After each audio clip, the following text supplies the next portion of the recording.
प्यारे बच्चों, मैं एस के सिंह एक बार फिर से आप सभी बच्चों का तपस्या एकेडमी परिवार की तरफ से हार्दिक स्वागत करता हूं। उम्मीद करता हूं कि आपकी सबकी पढ़ाई अच्छी चल रही होगी और आप लोग लगातार जो है अपने जीवन में आगे बढ़े होंगे। आज की क्लास में हम लोग रीजनिंग पढ़ेंगे। ये रीजनिंग क्लास है और आज हमारा टॉपिक जो है वह बहुत इंपॉर्टेंट टॉपिक है, जिसको हम बोलते हैं डाइस यानी पासा। तो सभी बच्चों का जो है ये सभी बच्चों का स्वागत है। और आज बच्चों हम पढ़ेंगे एक टॉपिक, बहुत इंपॉर्टेंट टॉपिक है। आप लोग यहाँ पे देख सकते हैं, हमारा टॉपिक है रीजनिंग।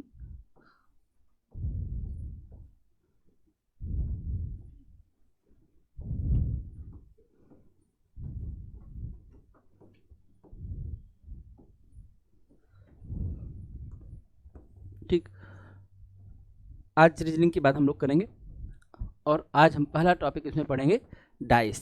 आइए हम लोग डाइस के बारे में बात करेंगे और हम चलते हैं अगले पेज पर।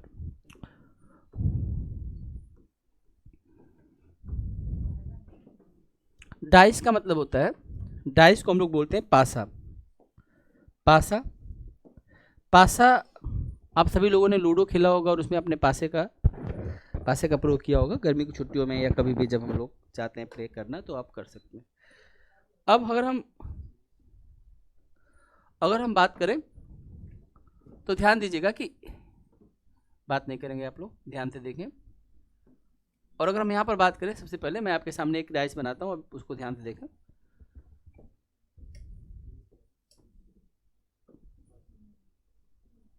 देखिए, ठीक, सबसे पहली चीज हम देखेंगे, आप इसको बना लीजिए।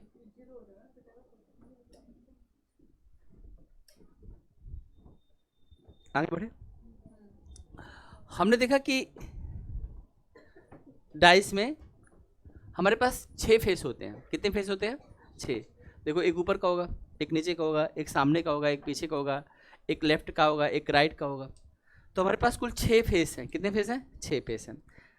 तो डाइस में 6 फेस हैं और डाइस एक ठोस चीज़ है, एक सॉलिड चीज़ है। ठीक, हम क्या करते हैं, इन 6 फेसों पर 6 नंबर लिख देते हैं। कौन से 6 नंबर लिखेंगे बताओ? हम इसमें 1, 2, 3, 4, 5 और 6, हम इस पर 1 से लेकर 6 तक अंक रख सकते हैं। कई बार आप देखते हैं इसमें डॉट पॉइंट होता है, 1 डॉट, 2, ठीक है, 2, 3, 1, 2, 3, 3 होता है। कई बार आप देखेंगे 1, 2, 3, 4 होगा। कई बार आप देखेंगे 1, 2, 3, 4 और 5 होगा। कई बार आप देखेंगे इसमें 1, 2, 3, 4, 5 और 6 होगा। ठीक, ऐसे आप देख सकते हैं इसमें डॉट पॉइंट होते हैं। ठीक, ये कहाँ पर कौन से किस प्लेस पे कौन सा डॉट होगा या कौन सा नंबर किस प्लेस पे होगा, या कई बार हम इसमें सिंबल भी कर सकते हैं, जैसे A, B, C, D, E, F, letter कर सकते हैं, कोई सिंबल कर सकते हैं, alpha, beta, gamma, theta, hash, @ कोई भी हम 6 चीज़ें डाल सकते हैं ऐसी। तो किस पर क्या होगा, कोई 6 कलर डाल सकते हैं। ठीक, देखिए, जब हम डाइस की बात करते हैं तो डाइस के केस में सिर्फ ये 2 बातें होती हैं जो आपको देखने को मिलेंगी। 1 से 6 तक अंक मिल सकता है, या फिर ये डॉट वाला मिल सकता है, या फिर अगर इनमें से कोई चीज़ आएगा तो वो ओपन द डाइस पे फिर कुछ जो कॉन्सेप्ट होता है उसके बेस क्वेश्चन बनता है। मेनली हमको ये समझना है कि इस पर 1 से लेकर 6 तक के अंक किस क्रम में होंगे, किस ऑर्डर में होंगे। इसी बात को हम पूरे डाइस में पता करने का प्रयास करेंगे। इसके लिए सबसे पहला तरीका ये होता है, किसी भी चीज़ को पता करने के लिए हम क्या करते हैं, अपोजिट को पता करते हैं। सबसे पहला तरीका क्या होता है? अपोजिट। अपोजिट का मतलब क्या होता है? जैसे इंडिया एक कंट्री है, अब ये क्या करेगी, अपने दोस्तों के बारे में तो पता करेगी, पहले दुश्मन कौन है उसको पता कर रखेगी। अच्छा, ये तो हम किसी भी चीज़ को, किसी भी रिलेशन को समझने के लिए हम क्या करते हैं, पहले अपोजिट चीज़ पता कर लीजिए। ठीक, तो वही हम करते हैं। पूरा का पूरा डाइस समझने के लिए हमें क्या करना है, हमें अपोजिट पता करना है। इसमें 3 अपोजिट पेयर बनेंगे। कौन से 3 अपोजिट पेयर बनेंगे उसको हम समझते हैं डाइस बनाने के बाद। अब देखिए, डाइस बनाने के लिए आपको क्या करना है, एक स्क्वायर बना लीजिए सिर्फ। फिर इसमें क्या करिए, 45 डिग्री पर, यहाँ पर 45 डिग्री पर और 45 डिग्री पर यहाँ पर 3 लाइन बना लीजिए। इसको सीधा कर दीजिए और इसको सीधा कर दीजिए। आपको डाइस दिखाई दे रहा है? दिखाई दे रहा है? एक साइड, 2 साइड, 3 साइड। या फिर आप ऐसे भी कर सकते हैं, आप ऐसे बना लीजिए। ये एक स्क्वायर इस लाइन से इस लाइन से और इस लाइन से, इनको ऐसे मिला दीजिए, आप देख सकते हैं। सब मिला जब हम किसी डाइस को देखते हैं, वैसे तो आपने देखा था कि पहले में हमने 6 दिखाया था। अब शुरू वाला देखिए फिगर जरा एक बार फिर से, ये देखिए इस वाले में ऊपर नीचे दाएं बाएं सामने और पीछे, up down left right front end back. तो ये 6 फेसेज हमारे पास है। 6 में से हम जब आपको डाइस देंगे तो ऐसा डाइस देंगे जिसमें 3 फेस दिखाई देगा, यानी आपके एग्जाम में जो जिस डाइस का सामना करने वाला है, अगर उसमें हम 6 के 6 दिखा देंगे तो कोई बता देगा कौन सी चीज़ कहाँ पर है। तो हमारे पास कितनी चीज़ें होंगी, 1 2 3, ये 3 चीज़ें होंगी। इन 3 चीज़ों को देखकर हम ये डिसाइड करेंगे, इन चीज़ों को देखकर हम दिखाई देंगे कौन सी चीज़ कहाँ पे। जैसे अगर मान लीजिए मैंने यहाँ पे 1 लिख दिया, मैंने यहाँ पर जो है बेटा 3 लिख दिया, मैंने यहाँ पर 2 लिख दिया, तो 1 2 3 तो मैंने लिख दिया। अब 1 के अपोजिट में क्या है, या 2 के अपोजिट में क्या है, या 3 के अपोजिट में क्या है, इस बात की जानकारी हमें पता करना है। तो आप में से एक बच्चा अभी बता रहा था, बोलो बेटा 1 के अपोजिट में क्या है, 6। आपको कैसे पता चला, मैं तो यहाँ पे 5 लगा के रखा था। आप क्या जादूगर हैं, आपको पता चल जाएगा नीचे क्या है। 1 के अपोजिट में क्या है, क्या आप जादूगर हैं कि पता चल जाएगा, नहीं पता चल पाएगा, है जादूगर हाँ हमेशा। तब तो डाइस खत्म हो गई, फिर पढ़ा क्यों रहा हूं मैं।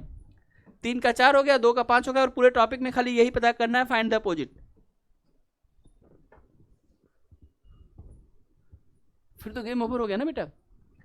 1 के अपोजिट में क्या है, कुछ भी हो सकता है। क्या कुछ भी हो सकता है भाई, अब 1 2 3 आ गए तो 4 भी हो सकता है, 5 भी हो सकता है और 6 भी हो सकता है।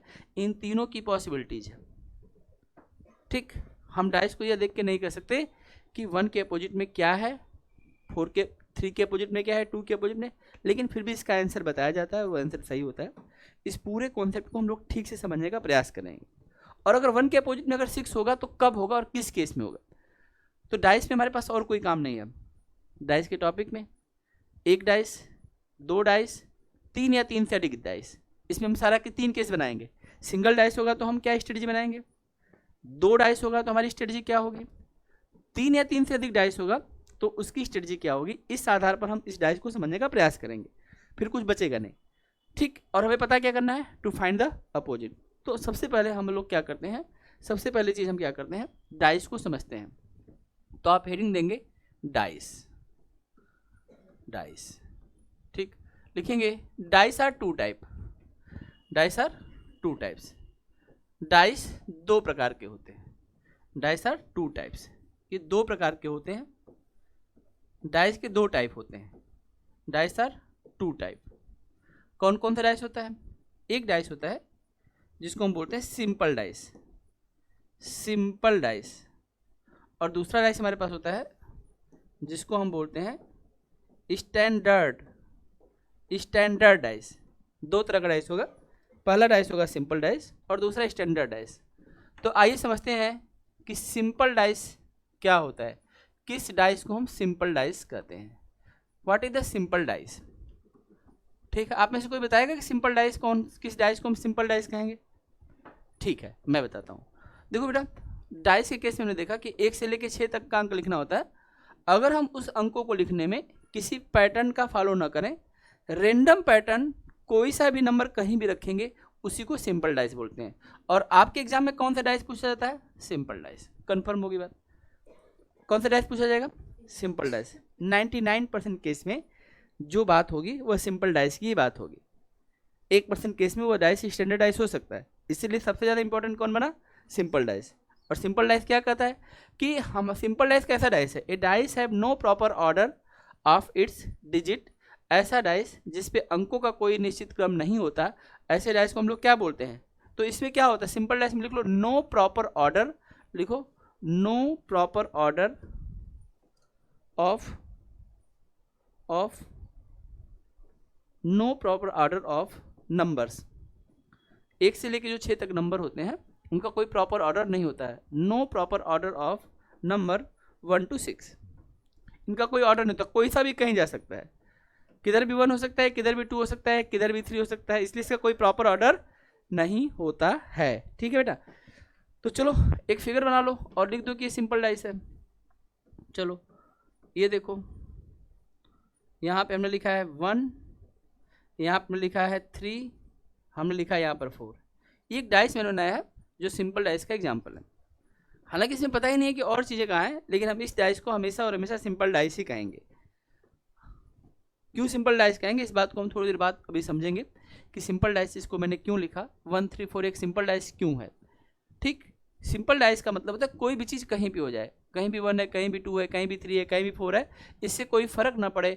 ऐसे डाइस को हम लोग क्या बोलेंगे बेटा, सिंपल डाइस। कौन सा डाइस हो जाएगा हमारा, सिंपल डाइस। तो सिंपल डाइस वो डाइस होता है जिसपे कोई भी ऑर्डर हमें पैटर्न फिक्स नहीं है। कोई फिक्स पैटर्न हो तब तो आप किसी चीज़ को फॉलो कर पाएंगे, पकड़ पाएंगे, तो पैटर्न इसका नहीं है, इसको क्या बोलते हैं, सिंपल डाइस। ठीक, अब दूसरा चीज़ देखो, दूसरा कौन सा डाइस है बताओ, स्टैंडर्ड डाइस। हेडिंग डालो स्टैंडर्ड डाइस, यानी उसको बोलेंगे मानक पासा, स्टैंडर्ड डाइस।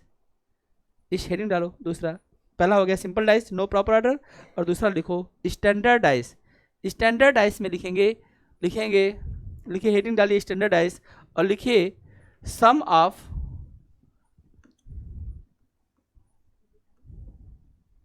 STANDARD होता है ना, DARD ना, standard dice. Standard dice Hindi में बोलते हैं मानक पासा, मानक। अच्छा बताओ साधारण और मानक में क्या अंतर है। मानक किसको बोलते हैं, स्टैंडर्ड किसको बोलते हैं। हम लोग सब लोग क्या है, सिंपल है, लेकिन अगर हम अपने लाइफ के कोई पैटर्न बना लें और अगर हम उस पर ठीक से काम करना शुरू करेंगे तो हम स्टैंडर्ड बनते चले जाएंगे। स्टैंडर्ड का ये एक तरीका होता है, जिस भी चीज़ का कोई पैटर्न बन गया वो स्टैंडर्ड बनता चला जाएगा। तो मानक पासा कहता है मेरे अंदर जो पैटर्न है वो क्या है, लिख लो sum of opposite faces, sum of opposite faces is always equal to 7। आप में से एक बच्चा बता रहा था कि 1 के अपोजिट में 6 होगा, तो हम भी तो कह रहे हैं कि 1 के अपोजिट में 6 होगा, लेकिन सिर्फ एक ही केस में होगा, अगर कोई भी डाइस अपने आप को कैसा घोषित कर दे, मानक पासा। If any dice is the standard dice, if any dice is the standard dice, अगर कोई डाइस अपने आप को कैसा घोषित कर दे, मानक पासा घोषित कर दे, स्टैंडर्ड घोषित कर दे, तो उसके अपोजिट फेस, यानी यहाँ पे अल्फा और बीटा क्या है, लिख लो alpha plus beta is equal to 7, where alpha and beta are opposite faces. Alpha plus beta is equal to 7,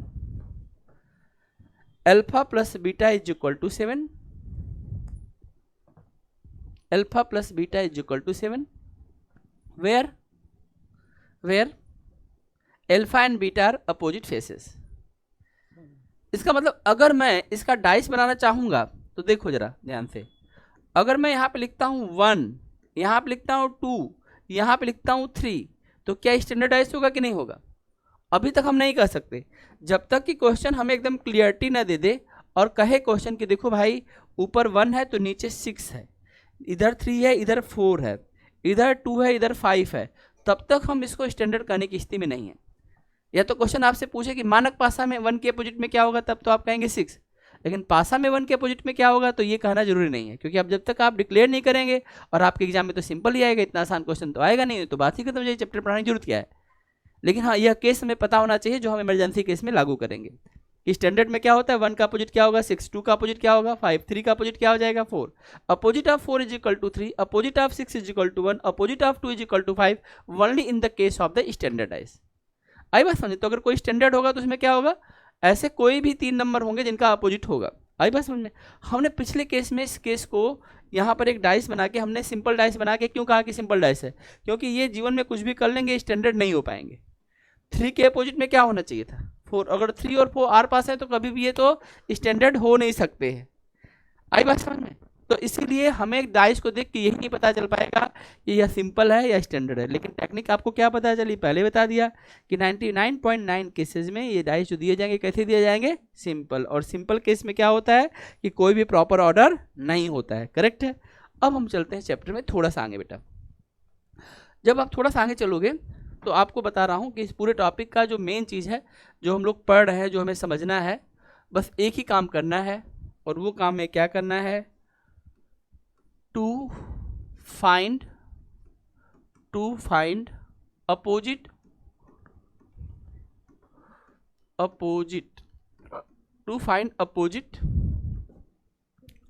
pair, to find opposite pair. हमें बस एक ही काम करना है, इसमें हमारा ध्यान केवल एक ही चीज़ पे रहेगा, अपोजिट कौन है किसका, 1 का अपोजिट कौन है, 2 का अपोजिट कौन है, 3 का अपोजिट कौन है, सबसे पहले हम किसको फोकस करेंगे? सिर्फ और सिर्फ अपोजिट को। अब इस चीज़ को समझने के लिए हम पूरे चैप्टर को 3 भागों में बांट देते हैं। 3 भागों में बांटेंगे। पहला हमारा होगा जिसको हम बोलेंगे सिंगल डाइस, सिंगल डाइस। दूसरा हमारे पास यहाँ पर डबल या 2 डाइस, और तीसरा हमारे पास होगा 3 और मोर। अब 3 या 3 से ज़्यादा हो, सब पे एक ही रूल लगेगा। ठीक ठीक, तो हम इस बात को समझते हैं थोड़ा ठीक से और आगे बढ़ते हैं। हमने कहा कि हमें क्या करना है, अपोजिट पेयर पता करना है। इसमें हमने टॉपिक को 3 भागों में बांटा, सिंगल, सिंगल, डबल, ट्रिपल और मोर देन ट्रिपल। सिंगल यानी 1 डाइस, 1 डाइस, 2 डाइस, इसको 1 ही लिख देता हूँ, बल्कि सिंगल की जगह पे एक पैटर्न में सब रहेंगे। तो हमने यहाँ पे लिख दिया 1 1। ठीक, अच्छा तो अगर सिंगल होगा, डबल होगा, ट्रिपल होगा, जैसे 1 2 3 लिखेंगे तो 4 आएगा। अगर सिंगल होगा, डबल होगा, ट्रिपल होगा, उसके बाद क्या होगा? हाँ, कौन बताए? और अगर जो है अगर 5th होगा तब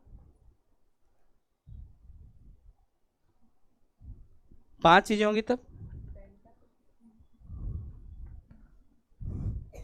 सिंगल, डबल, ट्रिपल, क्वाड्रपल, ठीक, पेंटापल, हेक्सापल, हेप्टापल, ऐसे ऑक्टापल, नोनापल, डेकापल, ऐसे चलता रहेगा।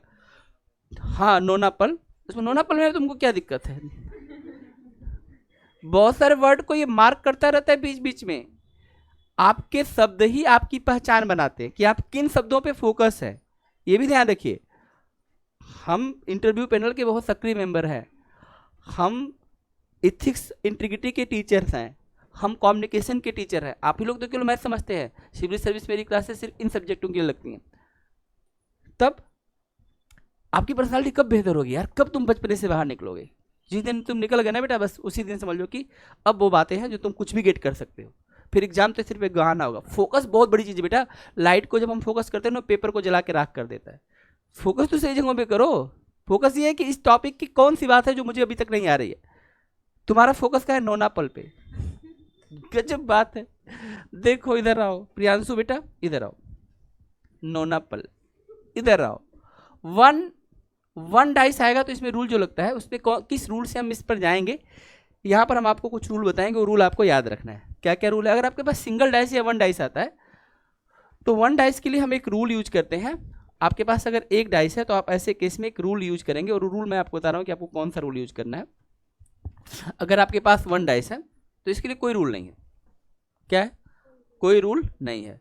तो इस क्वेश्चन को बनाने का पूरा तरीका क्या होता है कि हम पूरी तरह से किस पे निर्भर रहते हैं? ऑप्शन पे। हम पूरी तरह से किस पे निर्भर रहते हैं? ऑप्शन पे। हम पूरी तरह से ऑप्शन पे निर्भर रखते हैं। ठीक, अगर हमारे पास सिंगल डाइस है, if you have the single dice, that times we are completely depend on the option. Option के आधार पर आंसर दिया जाएगा, इसलिए इसमें कोई भी रूल काम नहीं करे। अगर आपके पास 1 डाइस आ गया तो आप ऑप्शन के आधार पर आंसर देंगे, और आंसर हर ऑप्शन पे बदलता चला जाएगा। वो मैं क्या क्या केस होगा मैं आपको भी सिखाऊंगा। लेकिन जब आपके पास 2 डाइस होता है तो 2 डाइस के अंदर जाने के बाद इसमें 3 केस जनरेट होता है। कितने केस जनरेट होता है? 3 केस। पहला केस ये होता है single single digit, single digit, single digit common, single digit common. दूसरा होता है बेटा, दूसरा होता है 2 डिजिट कॉमन, 2 डिजिट कॉमन। और तीसरा होता है no digit common, no digit common. ठीक, इसमें 3 केस जनरेट होते हैं, और तीनों केसेस के अलग अलग रूल हैं।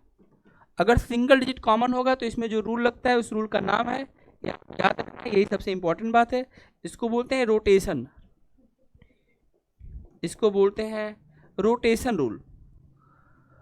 और अगर 2 डिजिट कॉमन है, 2 डिजिट कॉमन है तो इसमें जो रूल लगता है उसको बोलते हैं कैंसिल, कैंसिल रूल। और अगर कोई डिजिट कॉमन नहीं है, ऐसे में जो रूल काम करता है उसको बोलते हैं एरो। डबल आर होता है ना एरो में, देख लो। By option, rotation, cancel, arrow, ये आपको याद रखना है। इस नाम में ही इस रूल को अप्लाइड करने का रूल है, तो आपको ये याद रखना पड़ेगा। अगर सिंगल डिजिट को आप बना रहे हैं तो ऑप्शन से बनाइए। अगर 2 आपके पास डाइस है और उसमें सिंगल डिजिट कॉमन है, डाइस 2 हो और उनमें एक अंक दोनों में कॉमन मिल जाए तो आप रोटेशन रूल से बनाएं। आपके पास डाइस 2 है और उसमें 2 डिजिट कॉमन हो गए तो आप कैंसिल रूल से बनाएं। और आपके पास अगर डाइस 2 है और कोई डिजिट कॉमन नहीं है तो आप उसको एरो रूल से बनाएं। तो ये रूल आपको याद करके आना है और आप याद भी कर लेंगे साथ साथ। अब हमारे पास लास्ट में बचता है 3 or more than 3। 3 or more than 3 में जब हमारे पास 3 या 3 से ज़्यादा डाइस होता है तो इसका रूल क्या होता है? इसका रूल होता है सिलेक्शन रूल। आप लोग किस चीज़ के लिए पढ़ाई करते हैं? सिलेक्शन रूल के लिए। तो आपका जो प्रेजेंस होगा, सिलेक्शन रूल क्या कहता है? Maximum time of the presence.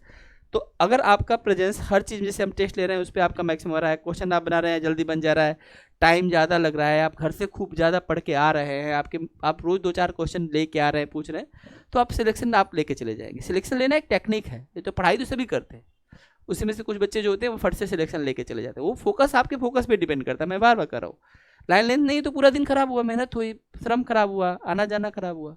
हालांकि एजुकेशन का एक ये फायदा है कि जब हम कुछ पढ़ते हैं तो हमारी पर्सनालिटी साथ के साथ डेवलप होती है, हमारे नॉलेज का लेवल बेहतर होता है, वो एक एडिशनल फायदा तो आपको मिलता ही पढ़ने का। लेकिन हम उसके साथ साथ हम अगर सिलेक्शन ले लें तो फिर पढ़ने का मतलब नहीं रह जाता। तो इसलिए सिलेक्शन लेने के लिए सिलेक्शन रूल जाने। सिलेक्शन रूल क्या कहता है? Maximum time of the presence. वो मैं आपको समझाऊंगा अभी एक एक करके एग्जाम्पल के साथ। बस इतनी बात आज आपको सिखाने वाला हूँ, ठीक है? तो चलिए हम लोग बात को आगे बढ़ाते हैं। बताइए, अगर हमारे पास 1 डाइस रहेगा तो कौन सा रूल लगेगा? बहुत बढ़िया। अगर हमारे पास 2 डाइस में सिंगल डिजिट कॉमन रहेगा तो कौन सा रूल लगेगा? बहुत बढ़िया। और हमारे पास डाइस 2 और 2 डिजिट कॉमन रहेगा तो क्या होगा? और हमारे पास डाइस 2 और कोई डिजिट कॉमन नहीं रहेगा तो क्या? और अगर हमारे पास 3 या 3 से ज़्यादा डाइस कितने भी आए तो सिलेक्शन। तो इस रूल से हम लोग आगे चलेंगे। तो चलिए हम लोग आगे बढ़ते हैं। अब इसके बाद हम लोग थोड़ा सा बच्चों आगे बढ़ेंगे और हम लोग अगली चीज़ देखने के लिए तैयार हैं। अब आपको हम एक क्वेश्चन देंगे, हम सीधा क्वेश्चन पे आते हैं। एक एक क्वेश्चन देते चला जाऊंगा हर एक चीज़ का, उसी पे हमारा बात बनता चला जाएगा। तो सबसे पहले जो हम लोग बात करेंगे यहाँ पर, जब हमारे पास कितने डाइस हों, हमारे पास डाइस हो 1, हमारे पास कितना डाइस है? 1 डाइस। तो हम 1 डाइस का आपको एग्जाम्पल देंगे। एग्जाम्पल से आप समझेंगे, आपको कहीं कुछ भी लिखना नहीं, कोई रूल नहीं लिखना है, कोई याद नहीं करना है, सिर्फ 1 डाइस का मैं क्वेश्चन दूंगा, आप सीधे क्वेश्चन पे आएंगे और इसको बनाने का प्रयास करेंगे। तो चलिए बच्चों, मैं एक आपको क्वेश्चन देता हूँ, आप इसको बनाइए। आपके सामने एक मैं क्वेश्चन लेके आ रहा हूँ, आप लिखिए। क्वेश्चन लिखिएगा सभी लोग, लिखिए। फाइंड द opposite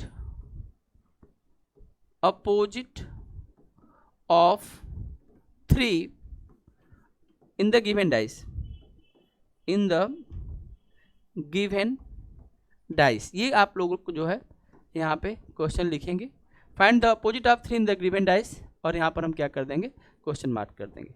डाइस में बना देता हूँ बेटा ताकि आपको दिक्कत ना हो, आप डाइस पहले बनाएं। ये देखिए, यहाँ पर एक चीज़ है जिसको हम बोलेंगे, यहाँ पर ये हमारे पास एक डाइस बन जाएगा। इस डाइस की जो खास बात है आप यहाँ पर देखें, यहाँ पे हमने 1 लिखा है, यहाँ पर हमने 2 लिखा है, यहाँ पर हमने 3 लिखा है, और इसमें अब मैं आपको ऑप्शन दूंगा, जिस ऑप्शन में से आपको चूज करना पड़ेगा। Option A, option B, option C और ऑप्शन डी। ऑप्शन ए कहता है कि 3 के अपोजिट में 4 होगा, 5 होगा, 6 होगा। चौथा ऑप्शन कहता है कि 4 भी हो सकता है, 5 भी हो सकता है और 6 भी हो सकता है। अब हम चलते हैं दूसरे ऑप्शन पे। हम एक साथ ही एक ही क्वेश्चन में अलग अलग ऑप्शन पे अलग अलग आंसर निकाल के देखने का प्रयास करते हैं। अब ये कहता है कि 4 होगा, 5 होगा, 6 होगा या फिर CND होगा। CND का मतलब हम ज्ञात नहीं कर सकते, लेकिन हम इससे आगे चलते हैं। ये कहता है कि नहीं 4 होगा, 5 होगा या 6 होगा, लेकिन इसमें जो चौथा ऑप्शन है नन ऑफ दीज का ऑप्शन आ जाता है। और एक ऑप्शन और होगा कि 4 होगा, 5 होगा, 6 होगा या फिर 2 भी हो सकता है। ये हमने 4 तरह के जो भी 4 पॉसिबिलिटी बनती थी वो आपके सामने लेके हम आ गए। क्वेश्चन पूछा गया है find the opposite of 3 in the given dice in the given. Find the opposite of 3 in the given dice. दिए गए डाइस में 3 के अपोजिट क्या होगा? हमारे पास 4 तरह के ऑप्शन है। ये हमारे पास फर्स्ट प्रेफरेंस है, ये हमारे पास सेकेंड है, ये हमारे पास थर्ड है और ये हमारे पास फोर्थ है। यहाँ पर हमने कहा कि ये रूल क्या कहता है, ये रूल पूरी तरह से में से क्या कहता है सिंगल डाइस वाला, कि आप पूरी तरह से क्वेश्चन को किससे बनाएंगे, ऑप्शन से। तो अगर हमारे पास ये वाला ऑप्शन आएगा तब हम क्या करेंगे, ये वाला ऑप्शन आएगा तब क्या करेंगे, ये वाला ऑप्शन आएगा तब क्या करेंगे, ये वाला ऑप्शन आएगा तब क्या करेंगे। तो ऑप्शन के आधार पर हम चीज़ों को करने का प्रयास करेंगे। तो मैं आपको एक चीज़ बता रहा हूँ, आप इसको ध्यान से सुन लेना बेटा। अब पूछा है 3 के अपोजिट में क्या होगा, क्या आप जादूगर हैं कि बताएंगे कि यहाँ पे क्या होगा। लेकिन मैं ये बात दावे के साथ कह सकता हूँ कि 3 के अपोजिट में 1, 2 और 3 तो नहीं हो सकता। तो ऑप्शन में भी 1, 2, 3 तो दिया नहीं है। तो यहाँ पर क्या होगा, और यहाँ पे मेंशन तो नहीं कहीं है कि ये दिया गया डाइस कैसा है, स्टैंडर्ड डाइस है। अगर स्टैंडर्ड मेंशन कर देता तो हम तुरंत 3 के अपोजिट में क्या बोलते, 4। तो हमने पहले का स्टैंडर्ड देने का चांसेस तो रहता नहीं है। तो फिर हम क्या करेंगे, हम सोचेंगे कि अब 3 के अपोजिट में क्या होगा। तो दैट टाइम्स हम लोग क्या बोलेंगे कि यार 3 के अपोजिट में 1, 2, 3 तो नहीं हो सकता, तो क्या हो सकता है, या तो 4 होगा, या क्या होगा 5 होगा, या क्या होगा 6 होगा। इन तीनों में से कोई भी एक चीज़ हो सकती है। 3 के अपोजिट में क्या हो सकता है, या तो 4 हो सकता है, या तो 4 हो सकता है, या 5 हो सकता है, या क्या हो सकता है 6 हो सकता है। इस बात को ध्यान रखिएगा। What is the opposite of 3, तो इसमें से तीनों में से कुछ भी तो हो सकता है। तो कौन सा आंसर सही होगा, तो बहुत अच्छी बात है। लेकिन यह ऑप्शन आपको केवल एक बार शुरू में यहाँ पर देखने को मिला, उसके बाद ये ऑप्शन दिख भी नहीं रहा है। देखो यहाँ पर आपका डी ऑप्शन सही हो गया इस ऑप्शन में। लेकिन अगर ये ऑप्शन नहीं आया, ये आ गया, तो फिर क्या करेंगे। अब मान लो क्वेश्चन वही और ऑप्शन बदल गए, अब किसको चूज करोगे, 4 को, 5 को, 6 को, या सी एंड डी को। यस, कोई तरीका ही नहीं है। ठीक है, हम फ्यूचर तो नहीं देख पाएंगे कि पीछे क्या चीज़ है, कोई यहाँ फ्यूचर मशीन तो लगी नहीं है, कोई छुपी हुई चीज़ को हम देख तो नहीं रहे, ट्रांसपेरेंट तो है नहीं, कुछ भी हो सकता है। जब आपने ये बताया नहीं कि अगर ये बताने की स्टैंडर्डाइज क्या है तो बात ही खत्म हो जाए। तब तो चाहे कुछ भी ऑप्शन देंगे, अगर गिवन स्टैंडर्ड तो 3 का अपोजिट 4 होगा, तो बात ही नहीं होती। फिर बात इसलिए हो रही है क्योंकि हमें डाइस का पता नहीं है। तो ऐसे मामले में बेटा हम लोग क्या करेंगे, ध्यान समझना, तब हम ऑप्शन चूज करेंगे C and D. C and D का मतलब ज्ञात नहीं कह सकता, तो इस ऑप्शन के हिसाब से फिर ये ऑप्शन सही होगा। चलो अब यहाँ पर बताओ इनमें कौन सा सही होगा, बोलो कौन सा हो जाएगा। नन ऑफ दिस होगा कि नहीं होगा, सब लोगों का हो नन ऑफ दिस, और यहीं पे आप हो गए फेल। यही वाला जो तीसरा वाला जो केस है, यही आपके एग्जाम में ऑप्शन आएगा पेपर को अच्छा बनाने के लिए, और आप कहेंगे नन ऑफ दिस और बात खत्म। नन ऑफ दिस करके आपने सारे रास्ते बंद कर दिए। 1, 2, 3 तो कभी 3 के अपोजिट हो नहीं सकते, और 4, 5, 6 आपने मना कर दिया। और डाइस में होता क्या है, 1 से लेकर 6 तक के नंबर होते हैं। डाइस में क्या होता है, 1 से लेकर 6 तक के नंबर होते हैं। तो आपने किसको मना कर दिया, 4 को, 5 को, 6 को आपने क्या किया, मना कर दिया। तो अगर 4, 5, 6 को मना कर दिया तो बात ही खत्म हो गई, तो मना तो नहीं कर सकते, क्योंकि आंसर तो इन्हीं में से कोई है। अब आंसर इन्हीं में से कोई है, अब कौन होगा। अब ध्यान रखो, अब एकदम ध्यान समझो, जब भी हमें किसी चीज़ को बेटा चूज करना होता है ना, तो हम क्या करते हैं, जैसे आप बाजार से जाते हैं ना, कोई चीज़ खरीदना होता है ना, तो आप सबसे अच्छी चीज़ खरीदने का प्रयास करते हैं कि नहीं करते हैं। पहला प्रयास तो कम से कम ठीक हो, इसी को बोलते हैं स्टैंडर्डाइज। आई बात समझ में। तो अब हम क्या करेंगे कि हमें पता है कि चूज ही करना पड़ गया, तो हम अब स्टैंडर्ड के हिसाब से चूज करेंगे। अगर हम 3 को खोज रहेंगे तो आंसर हमारा 4 हो जाएगा, 2 को खोज रहेंगे तो आंसर 5 हो जाएगा, और 1 को खोज रहेंगे तो आंसर 6 हो जाएगा। तो हमें से 3 का पूछा गया है, तो इस क्वेश्चन में आप देखेंगे हम आंसर को लॉक करेंगे, इसमें नहीं, इस वाले में नहीं, इसमें ये हमारा आंसर क्या हो जाएगा 4। समझ में आया कि 4 क्यों होगा, क्योंकि आप नन ऑफ दिस तो कह ही नहीं सकते। अब नन ऑफ दिस नहीं करना है तो चूज करना है, और चूज करना है तो अगर चूज करना मजबूरी बन जाए तो आप क्या करेंगे। जैसे आप में से कुछ लोग शादी नहीं करना चाहते हैं, और आपके लिए शादी के लिए रिश्ते आ गए हैं, और मजबूरी की शादी करना है, तो आप क्या करेंगे। फिर आप देखेंगे पहली चीज़ कि लड़का गवर्नमेंट जॉब में है कि नहीं है, या लड़की गवर्नमेंट जॉब में है कि नहीं है। तब दूसरा क्वालिटी होता है कि सुंदर दिखता है, आलू दिखता है, कालू दिखता है कि भालू दिखता है, वो सेकंड क्वालिटी है। पहले देखते थे लोग कि हाँ आलू कालू भालू कैसा दिख रहा है, वो तो बात की बात है। पहले क्या है, आप देखेंगे बहुत सारे पोस्ट होता है, लड़का आईएएस एकदम काला कोयले जैसा, और लड़की एकदम हीरे जैसी। समझ में आई बात, समझ में आई बात। तो वो स्टैंडर्ड का डिफिनीशन जगह जगह बदल जाएगा ना बेटा। फिर क्या होता है, हम कलर पे नहीं जा रहे, रंग रूप पे नहीं जा रहे हैं, हम इंटरनल ब्यूटी पे जा रहे हैं, एक्सटर्नल ब्यूटी पे नहीं जा रहे हैं। आई बात समझ में। तो आपका फिर वहाँ पे आईक्यू लेवल, आपको इस मामले में एकदम समझदार होते हैं कि कहीं ऐसा ना हो कि भूख हराम से शादी हो जाए और जिंदगी भर भूखे ही मर जाए। आई बात समझ में। तो आप क्या करते हैं, फिर कम से कम ठीक ठाक परिवार हो, अच्छा परिवार हो। देखते कि नहीं स्टैंडर्ड खोजते हैं कि नहीं खोजते, बस वही तो मामला है। वही चीज़ यहाँ क्वेश्चन में भी चेक करना है। क्यों लीजा, देखो इधर बेटा।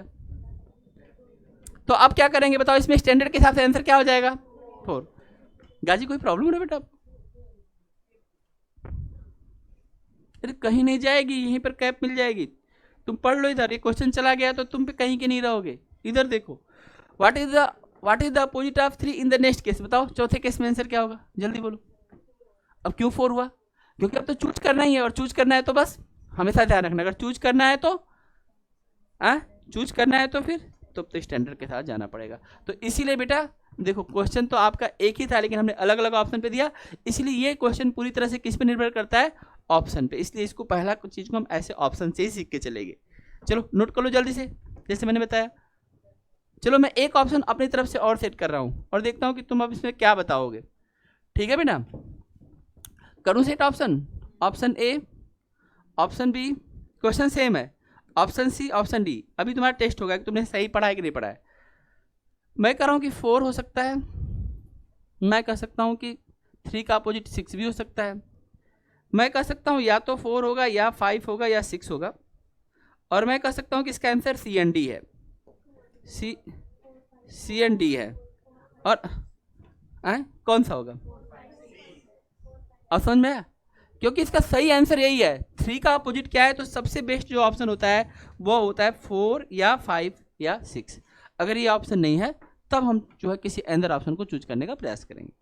तो ऑप्शन के प्रेफरेंस में इधर 4, इधर 5, इधर 6 कोई भी आ सकता है। अगर हमारे पास डाइस के बारे में पता नहीं है कि कैसा डाइस है, अगर if the given dice is the standard dice, तब तो बात ही खत्म हो जाती, तब सभी केस में आंसर 4 हो जाता। समझ में आई बात, समझ में आई बात। अब बोलो ये पहला केस समझ में आ गया, तो मैं दूसरा केस बताऊँ। चलो बेटा आगे बढ़ो, फिर अगले केस में जब आप बढ़ते हैं नेक्स्ट केस पे, आइए मैं ले चलता हूँ। अब यहाँ पर हम लोग क्या करेंगे, देखो कितनी डाइस होंगे हमारे पास, बताओ कितनी डाइस हमारे पास होंगी, डाइस कितने होंगे हमारे पास 2, और इसमें 3 केस है। हम पहला केस पढ़ेंगे, कौन सा केस, जिसमें कितना डिजिट कॉमन हो, सिंगल, जिसमें हमारे पास सिंगल डिजिट क्या हो, कॉमन हो, सिंगल डिजिट क्या हो, कॉमन हो। आइए हम इस पर बात करते हैं। अगर हमारे पास डाइस 2 हो और सिंगल डिजिट क्या हो, कॉमन हो, ऐसे मामले में हम क्या करेंगे। तो आपने पता था कि इसमें क्या होता है, रोटेशन रूल होता है। ये कौन सा रोटेशन चल रहा है, तो रोटेशन रूल काम करता है। तो रोटेशन रूल कैसे करेंगे, देखो इसके लिए हम सीधे क्या करेंगे बेटा, हम लेंगे एक एग्जाम्पल, और एग्जाम्पल के माध्यम से, एक क्वेश्चन के माध्यम से इसको समझने का प्रयास करते हैं। तो क्वेश्चन वही है, आओ देखो लिखते हैं, लिखो क्वेश्चन, लिखो इसमें सभी लोग क्वेश्चन लिखेंगे, लिखो find the opposite pair, find the opposite pair in the given dice, find the opposite pair in the given dice. Question है बेटा, find the opposite pair in the given dice, find the opposite pair in the given dice. ठीक है, मैं यहाँ पे लिखता हूँ, ध्यान दीजिएगा, 1 2 3 3 4 5। ठीक, बताओ डाइस 2 दिए कि नहीं दिए, और सिंगल डिजिट कॉमन है कि नहीं, दोनों में ऐसा कोई एक अंक हुआ जो कॉमन होगा। आप उस अंक को खोजिए, कौन सा अंक जो है कॉमन है, आप उस अंक को खोजिए। आपको एक अंक दिखाई देगा जो कॉमन अंक दिखाई देगा। क्या एक है, क्या एक दोनों में है, नहीं है। क्या 2 दोनों में है, देखो नहीं है। तो क्या जो है, क्या 3 जो है, 3 जो है, क्या 3 दोनों में है, बताओ क्या 3 दोनों में है। तो सबसे पहले हमें क्या करना है, हम उस नंबर को खोजेंगे जो दोनों में कॉमन है, क्योंकि तभी ये रूल लागू होगा। और रूल कौन सा था, याद करो कौन सा रूल था, इसका नाम क्या था, रोटेशन। रोटेशन का मतलब घूमना। बेटा पूरे यूनिवर्स में रोटेशन के केवल 2 ही तरीके हैं, या तो आप क्लॉकवाइज रोटेट करेंगे या आप क्या करेंगे, एंटी क्लॉक। किसी भी चीज़ के रोटेशन को जो है हम लोग समझते समय हम इस बात को समझेंगे कि रोटेशन 2 तरह का होगा, क्लॉक और एंटी क्लॉक। तो आप लोग क्लॉकवाइज रोटेट करना चाहेंगे कि एंटी क्लॉकवाइज, हाँ तो घूम के दिखाओ। तुमने तो कहा कि क्लॉकवाइज रोटेट करना चाहूंगी, तो घूम के दिखाओ। अरे तुम्हें नहीं घूमना है, वहाँ पे क्वेश्चन को देख के एक बार ऐसे घूम के मत आओ कि हाँ चलो घूम लिया, सर ने बताया था घूम लिया, अब आंसर आया कि नहीं है। आपको नहीं घूमना है, इन नंबरों को घुमाना है क्लॉकवाइज और एंटी क्लॉकवाइज। तो आपको घूमने की कोई जरूरत नहीं है। इधर देखो बेटा, इधर देखो, देखो यहाँ पर कितना है, कौन सा नंबर है, 3। तो 3 के बाद क्या मिलेगा बेटा हमें, 1। 1 के बाद हमें क्या मिलेगा, 2। तो हमारा नंबर क्या बन जाएगा, बोलो 3 1 2। ये बात आपको समझ में आ रहा है कि नहीं आ रहा है। 3 के बाद क्या मिलेगा, 1। 1 के बाद क्या मिलेगा, 2। तो हमारा नंबर क्या बन गया, 312। अब यहाँ पर देखो 3 के बाद क्या हमारे पास है, 3 के बाद हमारे 3 को लिख लो, 3 के सामने 3 के बाद क्या है हमारे पास 5, 5 के बाद हमारे पास क्या है 4। तो ध्यान रखना अगर यहाँ पर तुमने CW किया है तो यहाँ भी तुमको भी CW करना पड़ेगा, और सेम नंबर के सामने सेम नंबर रख के हमें क्या करना है, रोटेशन करना है। रोटेशन तभी होगा जब 3 यहाँ पर और 3 यहाँ पे, मतलब सेम एक कोई ऐसा अंक हो जो कॉमन हो। तो इसकी वैल्यू हो जाएगी 312 और इसकी वैल्यू कितनी हो जाएगी 354। तो मैं आपको ये कह रहा हूँ कि ऐसे पूरे मामले में ध्यान दीजिएगा, ऐसे पूरे मामले में 1 का अपोजिट क्या होगा बोलो 5, और 2 का अपोजिट क्या हो जाएगा बोलो 4, और 3 का अपोजिट क्या होगा। क्या तुम अपने दुश्मन खुद हो? नहीं, दुश्मन कहीं सामने बैठा होगा। देखो 3 का अपोजिट क्या हुआ 6, क्योंकि जो बच गया वही अपोजिट होगा। जब 6 पेयर हैं, जब 2 पेयर लॉक हो गए हैं, तो तीसरा बचा हुआ पेयर अपने आप में अपोजिट होगा। तीसरा बचा हुआ पेयर अपने आप में अपोजिट होगा। आप देख लीजिए,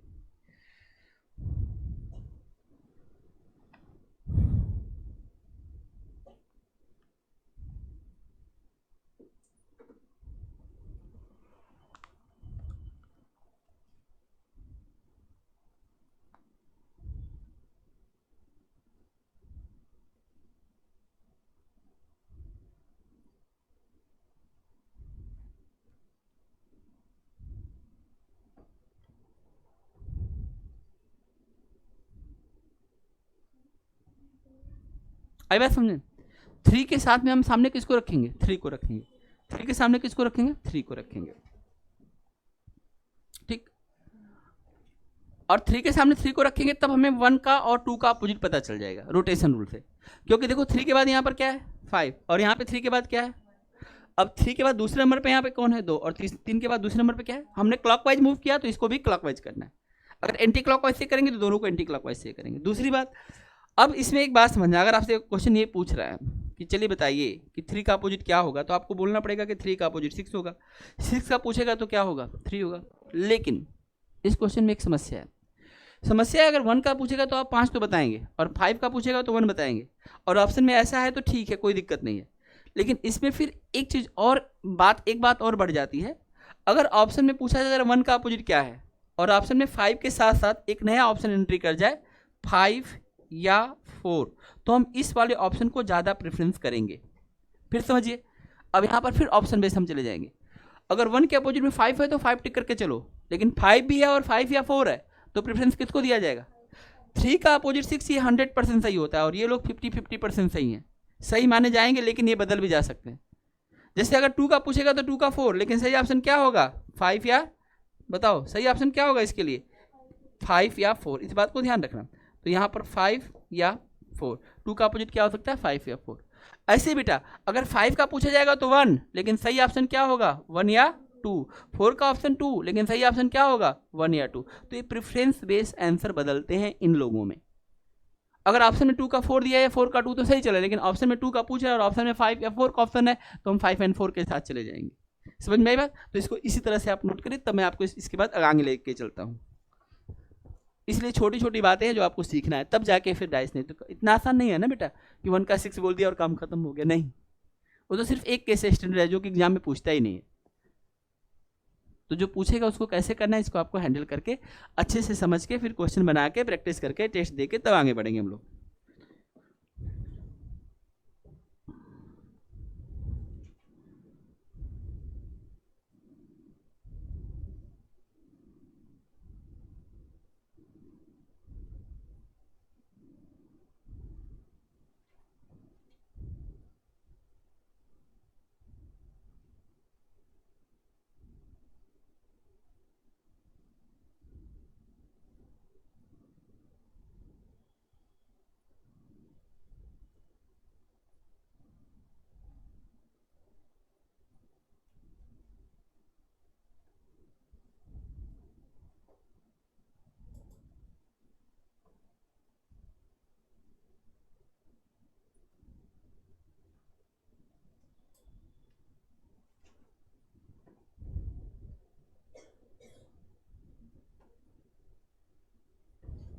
आई बात समझे तो बात को आगे बढ़ाएं।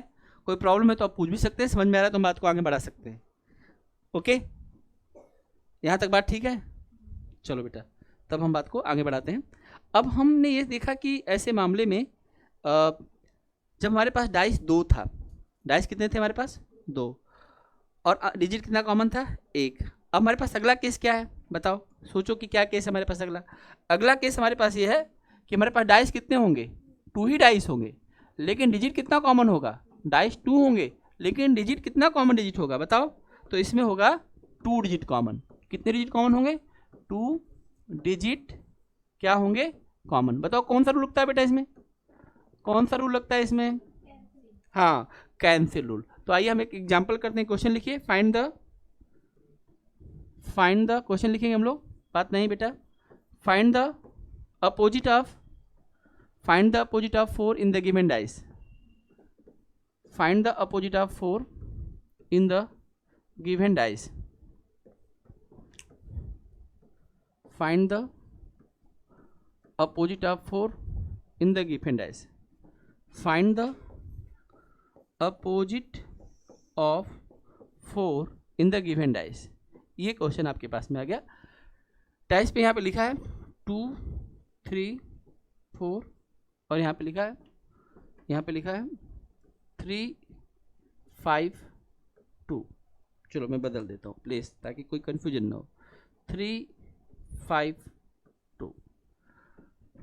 ठीक है, क्या केस था, हमारे पास कितने डिजिट कॉमन होने चाहिए, 2 डिजिट कॉमन होने चाहिए।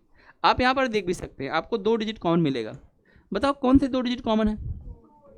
तो अगर हम 2 को देखें तो 2 इसमें भी है, और 2 को इसमें देखें तो इसमें भी है। अगर हम 3 को देखें तो 3 इसमें भी है, और अगर हम 3 को देखें तो 3 इसमें भी है।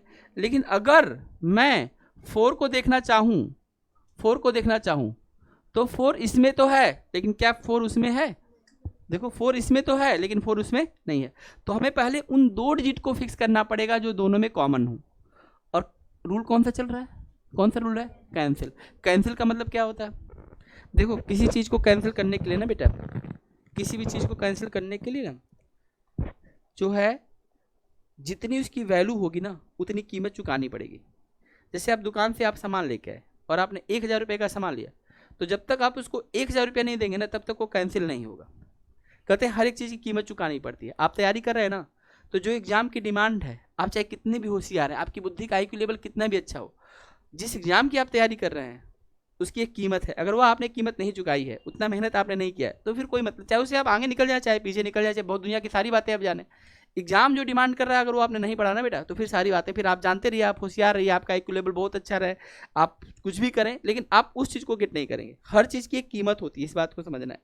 ऐसे ही बेटा कैंसिल रूल कहता है कि हम सेम चीज़ को कैंसिल करेगा, नहीं तो हिसाब में गड़बड़ी है। अब देखो क्या है, कौन किसको कैंसिल करने वाला है, तो जरा सोचो बेटा कौन किसको कैंसिल करेगा। तो सबसे पहले बताओ कौन किसको कैंसिल करेगा, जरा सोचो। सबसे पहले कैंसिल करेगा 2, और 2 किसको कैंसिल करेगा बेटा, 2 किसको कैंसिल करेगा, 2 को कैंसिल कर देगा। और फिर बचा कौन, 3, तो 3 को कौन कैंसिल करेगा, 3। अब ऐसे पूरे मामले हमारे पास कोई चीज़ बची है, बताओ क्या बचा हमारे पास, 4 और 5, ध्यान रखना। तो 4 बचा है और 5 बचा है, तो 4 का अपोजिट क्या होगा, 5, और 5 का अपोजिट क्या होगा, 4। यही हमारा आंसर हो जाएगा।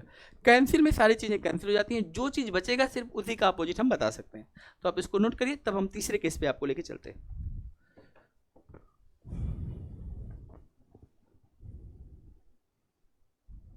हो गया बेटा यहाँ तक, आप लोग समझ पा रहे हैं ठीक से, कोई दिक्कत तो नहीं किसी को समझने में। डाइस 2 डिजिट कॉमन, 4 का अपोजिट 5, 5 का अपोजिट 4,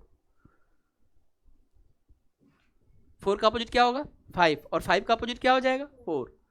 और ये देखो 2 से 2 क्या हो जाएगा कैंसिल, और 3 से 3 क्या हो जाएगा कैंसिल। इतनी बात आप लोग समझ में आ रही है, किसी बच्चे को कोई दिक्कत तो नहीं हो रही है। ओके चलो बेटा, अब मैं आगे बताता हूँ। यहाँ तक बात ठीक है, तो बात आगे बताई जाएगी, बोलो कोई दिक्कत तो नहीं है किसी को। अच्छा बेटा चलो बड़ी बात है। अब हम लोग थोड़ा सा आगे चलते हैं। अब हम लेंगे कितने डाइस लेंगे, अब फिर से हमारे पास डाइस कितने होंगे, 2 ही डाइस होंगे हमारे पास 2 डाइस। लेकिन इसका तीसरा केस है, तीसरा केस क्या था बताओ, हाँ तीसरा केस हमारा था नो डिजिट कॉमन। तो इसमें नो डिजिट कॉमन का मतलब कोई भी डिजिट कॉमन नहीं होगा, नो डिजिट कॉमन, ठीक है, नो डिजिट कॉमन, कोई भी डिजिट इसमें क्या होगा कॉमन नहीं होगा। तो देखो अब इसमें लिखो find the opposite pair in the given dice. Find the opposite pair in the given dice. Find the opposite pair. Find the opposite pair in the given dice. लिखो, find the opposite pair in the given dice. Find the opposite pair. Find the opposite pair in the given dice. प्यारे बच्चों आप ध्यान दीजिएगा, अगर हम यहाँ पर 1 लिखें, 2 लिखें, 3 लिखें, रेंडमली कहीं भी कुछ भी लिखने कोई दिक्कत नहीं, 4, 5 और 6 लिखने कोई संख्या भी कहीं भी हो, लेकिन अब इस बार आप देखेंगे कुछ भी कॉमन नहीं मिलेगा, क्योंकि आपके पास ये तीसरा केस ये नहीं बन सकता था कि इफ द 3 डिजिट कॉमन, क्योंकि अगर 3 डिजिट कॉमन हो गया तो फिर क्या हो गया, सिंगल डाइस का केस बन गया। तो इसमें कुल 3 ही केस बन सकता है, सिंगल डिजिट कॉमन कर सकते हैं, 2 डिजिट कॉमन कर सकते हैं, या फिर नो डिजिट कॉमन कर सकते हैं। 3 ही केस राइज हो सकता है। डाइस अगर 2 होंगे तो इसमें 3 चीज़ के अलावा और कोई बात बन ही नहीं सकती है, इसीलिए लॉक क्वेश्चन होता है। अगर आप बस खाली पैटर्न सीखिए, इसको समझिए और जाके आप आज जो क्वेश्चन आएगा आप खट से बना लेंगे। आपको अपनी तरफ से कुछ करना होना नहीं है, आपको जो पढ़ा रहा हूँ बेटा उसको बस फॉलो करो, फिर देखो आप एकदम तुरंत चेंजेस हो जाएगा। अब ऐसे मामले में हम करते हैं क्या, एरो रूल। एरो रूल का मतलब क्या होता है, एरो का प्रयोग पहले के समय में होता था, अब तो बंदूकें मारे के खट से काम खत्म। क्या लीजिए जी, अगर किसी को मारना है तो अब तीर से मारने की क्या जरूरत है, बंदूक उठाएंगे और मार देंगे। और अब मारने की जरूरत क्या है, वायरस छोड़ देंगे और देश का देश समाप्त हो जाएगा, है कि नहीं। 2 तरह का ब्रेन होता है, कंस्ट्रक्टिव और डिस्ट्रक्टिव। बम का गोला तो कुछ भी नहीं ना बेटा, बम के गोले में तो कुछ भी नहीं है। अगर हम एक आज साइंटिफिक युग है ना बेटा, एक वायरस छोड़ देंगे पूरा का पूरा समाप्त हो जाएगा। बम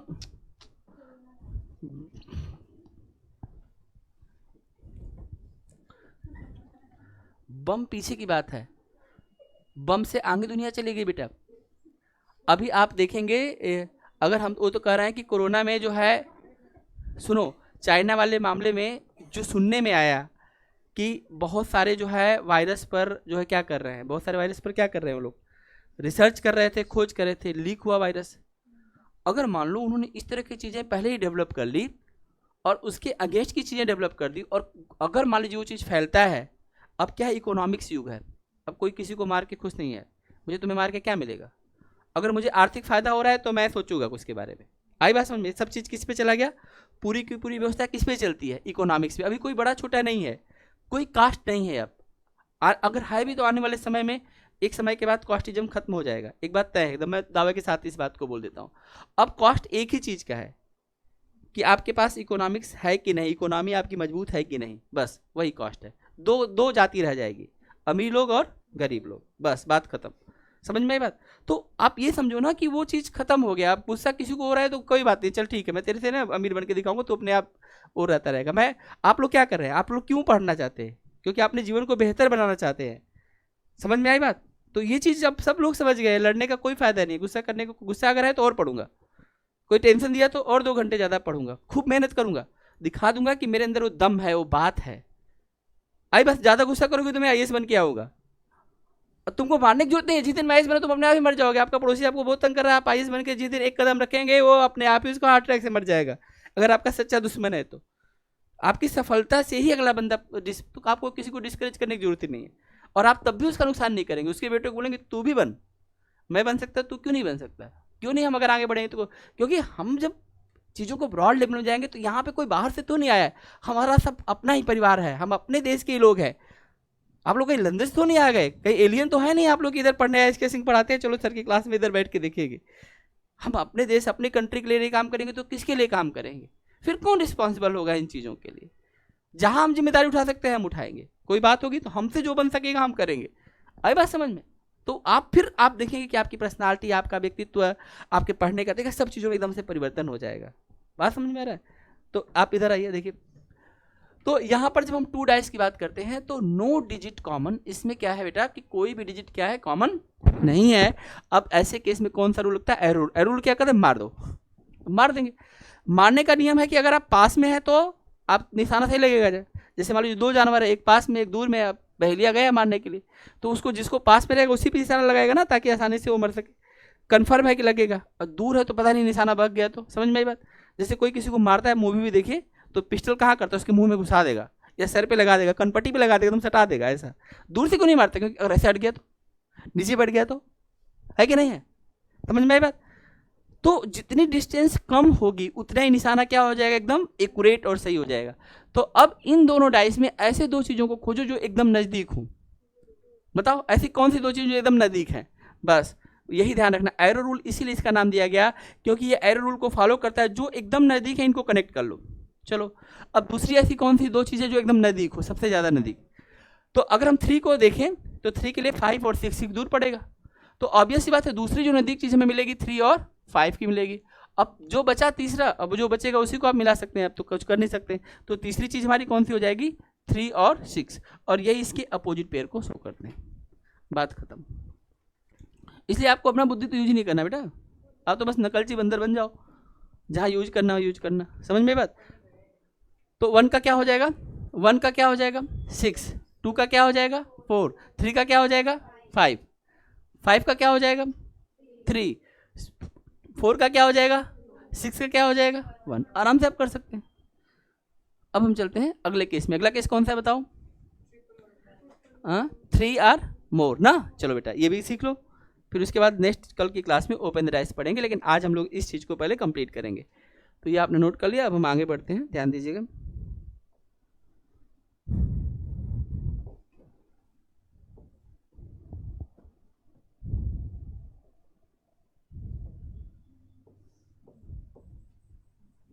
थ्री और मोर देन 3,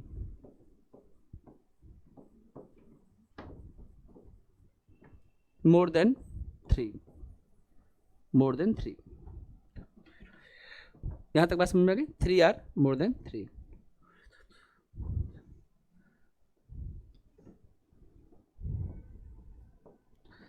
इसमें जो रूल लगेगा उसका नाम है सिलेक्शन रूल। सिलेक्शन रूल, ठीक। आइए क्वेश्चन लिखते हैं। लिखिए find the opposite pair in the given dice. Question लिखेंगे आप सभी लोग। Find the opposite pair, find the opposite pair in the given dice. आप लोग लिखेंगे find the opposite pair in the given dice. लिखिए डाइस बनाएंगे आप लोग, बनाइए। अब जितना ज़्यादा डाइस है उतना आपके लिए फ़ायदेमंद बात है। तो हम लोग यहाँ पे डाइस बनाएंगे। पहला डाइस ये बेटा, दूसरा डाइस, ठीक, ये आपके पास में तीसरा डाइस। आपके पास 3 डाइस मैं बनाता हूँ। अब 3 से ज़्यादा भी होगा तो कोई दिक्कत की बात नहीं है। चलो हम इस पर नंबर लिख देते हैं। 1 2 3 3 4 5, ठीक, 3 4 1, 3 4 1, ठीक। नोट कर लो बेटा।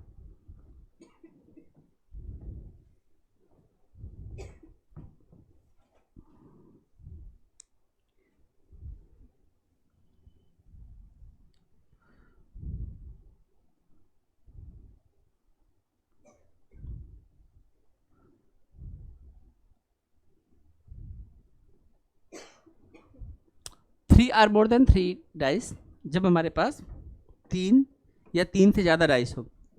अब 3 से ज़्यादा डाइस क्यों? क्योंकि जो रूल आप 3 पे लगाएंगे वही आगे भी लगाएंगे। और रूल कौन सा था बताइए? Selection rule. सिलेक्शन रूल क्या कहता है? सिलेक्शन, आप एग्जाम दे रहे हैं, कई सारे एग्जाम में आप देखेंगे कि 2 फेज होता है, फेज 1, फेज 2, फिर तीसरा फेज होता है इंटरव्यू का, प्री मेंस इंटरव्यू। तो जब तक आप प्री नहीं क्वालिफाइंग करेंगे, मेंस नहीं क्वालिफाइंग करेंगे, तब तक आप इंटरव्यू में कैसे पहुंचेंगे? आई बात समझ में? तो यही होता है, इसको बोलते हैं maximum time of presence. Maximum time of presence का मतलब क्या है? जैसे मान लीजिए आप अपने आप को देखिए, आप रेगुलर क्लास आ रहे हैं, टेस्ट में अच्छा कर रहे हैं, घर पे बार बार चीज़ों को बना रहे हैं, नई नई चीज़ों को खोज रहे हैं, प्रीवियस ईयर क्वेश्चन बना रहे हैं, बार बार उसको पूछ रहे हैं, डेडिकेट होकर पढ़ रहे हैं, तो आपके सिलेक्शन के चांसेस बढ़ जाएंगे। सीधा सा फंडा है, कोई इसमें इतना मेहनत करने की जरूरत नहीं है। और ऐसा नहीं आप लोग आईएएस तैयारी करेंगे, हाँ 24 घंटा आप पढ़ ही रहे हैं। कम समय में आपको बस मेन मेन चीज़ों को समझ के चलना है, ठीक से चलना है। तो आप आराम से सीजीएल जैसा एग्ज़ाम, बहुत सीजीएल लेवल तक का एग्ज़ाम आराम से आप उड़ा सकते हैं इसी तैयारी पे 1 साल के अंदर। आई बात समझ? तो अगर हम यहाँ पर कहते हैं सिलेक्शन रूल, तो अगर मुझे इन सारे नंबरों में किसी को सिलेक्शन करना पड़ेगा तो मैं किस नंबर को सिलेक्शन करना चाहूँगा? बताओ। सबसे पहले आप ये बताइए कि हम किस नंबर को, ऐसा कौन सा नंबर जिसको मैं सेलेक्ट करूँ जो सबसे ज़्यादा बार दिखेगा? तो 3, 3 और 3, करेक्ट। इसमें तो कोई दिक्कत ही नहीं है। अब इसका एक सीधा सा फंडा है सिलेक्शन रूल का। सिलेक्शन रूल ये कहता है कि अगर आप किसी चीज़ को सिलेक्ट करते हैं, जैसे आपने 3 को सिलेक्ट किया, तो 3 के साथ में आपको कुछ लोग जरूर दिखाई देंगे, और इसी को बोलते हैं नेबर ऑफ 3। नेबर ऑफ 3 का मतलब होता है हर एक नंबर का एक नंबर अपोजिट होता है और बाकी 4 नंबर नेबर होते हैं। आप इस बात को देखिए, ठीक। अगर हम डाइस के फ्रंट फेज को देखते हैं, 3 को देखते हैं, तो 3 के इधर वाला, नीचे वाला और साइड वाला, वो उसका नेबर होगा। एक चीज़ अपोजिट है, अपोजिट छोड़ के बाकी चीज़ क्या है? नेबर है। तो हम इसमें अपोजिट को नहीं पता करते, हम नेबर को पता करेंगे। सिलेक्शन रूल में क्या करेंगे? नेबर का पता करेंगे। और ज़्यादा डाइस रहेगा तो हमें पता चल ही जाएगा, क्योंकि हमने उसी नंबर को चूज किया जो ज़्यादा बार आया। तो सबसे पहले हमने 3 को चूज किया। 3 कहता है देखो मेरे साथ 1 दिखेगा, आपको 2 दिखाई देगा, मैं खुद हो ही गया, मेरे साथ 4 भी दिखाई देगा और 5 दिखाई देगा। क्या 3 के 4 नेबर आपने पता कर लिए? तो बताओ ऐसा कौन सा नंबर था जो 3 के साथ में नहीं दिखा? बस जो नहीं दिखा वही क्या है? अपोजिट। तो बताओ 3 का अपोजिट क्या हो जाएगा? 6। सीधा सा फंडा है। अरे आपका दुश्मन कभी आपके साथ नहीं दिखाई देगा, आपके दोस्त लोग ही आपके साथ में दिखाई देंगे। दुश्मन क्यों दिखाई देगा? दुश्मन कहेगा मुझे काम है, मैं बिजी हूँ, मैं जा रहा हूँ, है ना? फिर तो यही चीज़ है बेटा। तो 3 का अपोजिट समझ में आया? 3 के साथ में 1 है, 3 के साथ में 2 है, 3 के साथ में 4 है, 5 है। जो प्रेजेंस जिनकी दिखेगी वो 3 के अपोजिट हो जाएंगे। आई बात समझ में? अब बेटा दूसरा देख लो।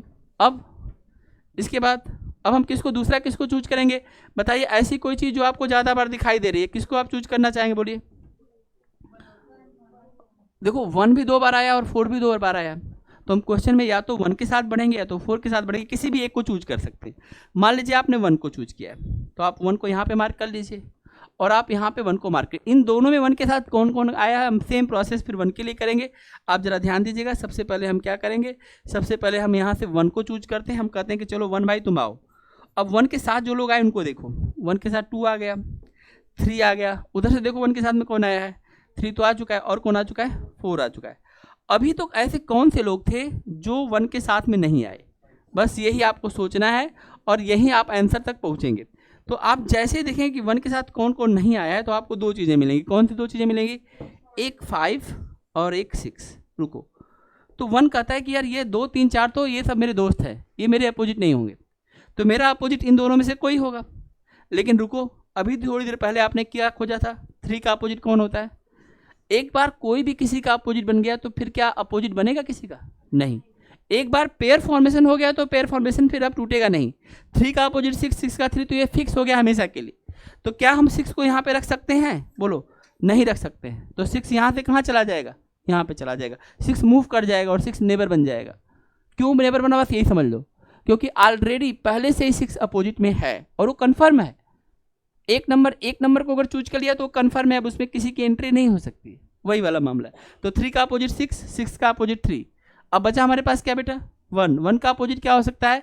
5 या 6 में से कोई भी हो सकता था, लेकिन जब 6 पहले से लॉक है तो 1 का अपोजिट क्या हो गया? 6। और इसके बाद हमें जो है अब 4 को लॉक करने की जरूरत नहीं है, क्योंकि अपोजिट की दुनिया में अगर हमने 2 अपोजिट पता कर लिए तो ये बड़ा कॉमन लॉजिक है, हम तीसरा अपोजिट तो यूं ही पता कर लेंगे। अगर 3 पेयर है, 3 में से अगर हमने 2 पेयर डिसाइड किया तो बचे हुए 2 नंबर क्या होंगे? अपोजिट होंगे। अभी कौन से 2 नंबर है जिनका जिक्र नहीं हुआ? 1 हो चुका है, 3 हो चुका है, 6 हो चुका है और 5 हो चुका है। कौन सा ऐसा नंबर है जिनका हमने अब तक नाम नहीं लिया? तो आप कहेंगे अब तक हमारे पास जो बचा हुआ नंबर है वो 4 है। और कौन सा हमारे पास है? 2। तो 2 का अपोजिट क्या होगा? 4। और 4 का अपोजिट क्या होगा? 6। जब किसी भी क्वेश्चन में कोई भी दिक्कत होगी या कोई भी प्रॉब्लम होगी या किसी क्वेश्चन का आंसर देने में कोई दिक्कत महसूस होगी या किसी को ऑप्शन कन्फ्लिक्ट करेगा तो सिलेक्शन रूल को ही प्रेफरेंस किया जाएगा। यानी ओवरऑल अगर हम किसी रूल को फॉलो करेंगे फिर तो सभी जगह वो सिलेक्शन रूल ही है, लेकिन फिर भी हर एक डाइस का अपना एक रूल होता है जो आपको मैंने पढ़ा दिया है। आज की वीडियो में ही आपको हमने सारी चीज़ें बताई हैं। तो आप लोग 1 के लिए क्या रूल करना है, 2 के अलग अलग केसेस में क्या रूल करना है, उस पर आप क्वेश्चन को लेके चलेंगे। और जब भी 3 या 3 से ज़्यादा रूल होगा तो क्या होगा? 3 अब ज़्यादा होगा तो आपको पता चल गया कि इसमें कुछ अलग बात है ही नहीं, फिर हमें खोजने के लिए और ज़्यादा चीज़ें मिल जाएंगी तो और आसान हो जाता है। इसीलिए हमने 3 आर मोर देन 3 डाइस बोल दिया। आई बात समझ में? तो इस तरह से डाइस में जो अपोजिट चीज़ें हैं, किसके अपोजिट में क्या होगा आप आराम से आप पता कर सकते हैं। डाइस कितने तरह के होते हैं? 2 तरह के। कौन कौन सा डाइस होता है? हाँ, सिंपल डाइस, स्टैंडर्ड। किस डाइस में अल्फा प्लस बीटा 7 होता है?